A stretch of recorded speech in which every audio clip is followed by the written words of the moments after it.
Assalamualaikum warahmatullahi wabarakatuh. Anak-anak yang solehah, anak-anak yang hebat. Hari ini kita ketemu lagi di materi yang baru, yaitu terkait PPN dan PPNBM.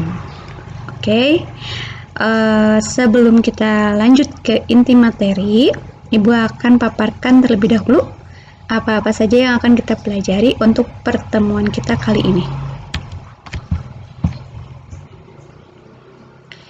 Oke, yang pertama kita akan mengetahui tentang pengertian PPN dan PPNBM, kemudian karakteristik PPN dan PPNBM, perbedaan PPN dan PPNBM, serta tarif dan contoh kasus PPN dan PPNBM. Oke, yang pertama kita akan mengetahui apa sih PPN dan PPNBM itu. PPN atau pajak pertambahan nilai adalah pajak yang dikenakan atas transaksi jual beli barang kena pajak atau BKP dan atau jasa kena pajak atau JKP yang memiliki pertambahan nilai. Dan pungutan ini hanya boleh dilakukan dan dilaporkan oleh pengusaha kena pajak. Namun, pihak yang berkewajiban membayarkan PPN adalah konsumen akhir. Oke, ini menarik ya. Jadi intinya, PPN atau pajak pertambahan nilai ini adalah pajak yang berkaitan atas transaksi jual beli, baik itu BKP atau JKP. Jadi di PPN ini bukan hanya barang saja yang dikenakan PPN, tapi jasa pun dikenakan PPN. Dan masing-masing BKP dan JKP ini nantinya akan mendapatkan nilai tambah. Nilai tambah berupa pajak atau pungutan. Nah, pajak yang dipungut ini hanya boleh dilakukan dan dilaporkan ke negara oleh pengusaha kena pajak ya. Jadi di sini berlaku hanya untuk penjual, pihak penjual. Walaupun transaksi jual beli, tapi pihak penjual lah atau pengusaha kena pajak lah yang boleh melaporkan dan memungut PPN. Jadi di sini pihak pembeli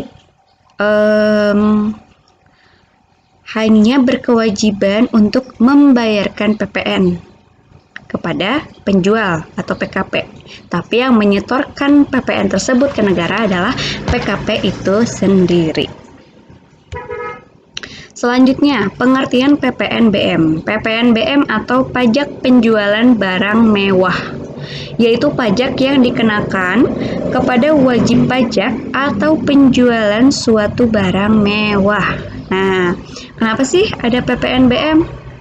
Ternyata penetapan PPNBM ini bertujuan untuk melindungi pedagang kecil agar tidak tergerus oleh keberadaan pedagang besar yang menjual komoditas impor. Jadi PPNBM ini pajaknya ada dua. Ketika seorang penjual atau pedagang besar mengimpor suatu komoditas atau suatu barang dari luar negeri, maka selain dikenakan PPN, pedagang besar ini akan dikenakan PPNBM juga. Nah, gitu. Jadi pada intinya melindungi negara juga dari serbuan impor dan melindungi pedagang kecil di Indonesia juga, di dalam negeri juga, supaya termotivasi produktif untuk untuk semangat berdagang di dalam negeri. Karena kan pedagang kecil ini yang ada di Indonesia ini tidak dikenakan PPNBM. PPNBM hanya dikenakan untuk pedagang besar yang menjual komoditas impor gitu. Selanjutnya, karakteristik pajak pertambahan nilai atau PPN. Yang pertama, merupakan pajak tidak langsung. Apa ya maksudnya? Nah, ternyata pajak tidak langsung di sini maksudnya adalah beban pajak dialihkan kepada pihak lain, yakni pihak yang mengkonsumsi barang atau jasa yang menjadi objek pajak. Jadi, misalnya kalau kita membeli ayam goreng di KFC atau di McDonald's, nah mereka kan berlaku sebagai penjual. Kita sebagai pembeli yang membayar PPN ketika membeli ayam tersebut. Jadi ketika kita membeli ayam goreng di KFC atau di McDonald's, sebenarnya kita sedang dipungut biaya tambahan selain biaya ayam goreng, ada biaya tambahan pajaknya, yaitu PPN. Makanya PPN itu disebut juga sebagai pajak yang tidak langsung, karena yang bayar pajaknya adalah yang mengkonsumsinya, bukan yang menjualnya, gitu. Yang kedua, pungutannya sifatnya objektif. Nah, jadi maksudnya objektif di sini adalah kewajiban untuk membayar PPN ditentukan oleh objek pajak, oleh barangnya nih. Sehingga kondisi subjek pajak, pelaku pajaknya, tidak diperhitungkan sama sekali. Jadi mau itu McDonald's, mau itu KFC, mau itu Richeese. Nah, kita tidak menyoroti terkait subjek pedagangnya, tapi yang kita soroti adalah objek dagangannya yang dijual itu apa, karena objek dagangannya tersebutlah yang ditempeli, diikutkan, ditambahkan dengan yang namanya PPN. Jadi bersifat objektif, melekat pada benda yang dijual atau jasa yang dijual. Yang ketiga, karakteristik PPN adalah multi-stage tax. Nah, maksudnya apa nih?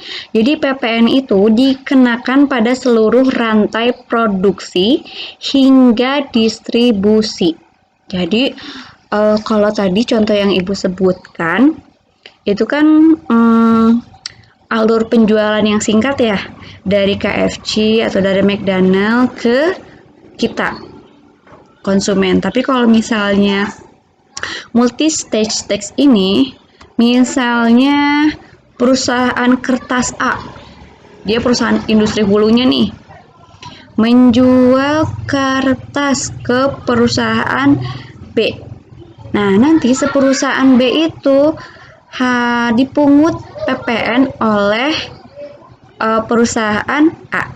Nah, nanti misalnya si perusahaan B menjual lagi nih kertas dari perusahaan A ke perusahaan C. Nah, si kertas yang tadi sudah dibeli oleh perusahaan B ketika dijual ke perusahaan C, itu PPN-nya ada tambahan dari perusahaan B.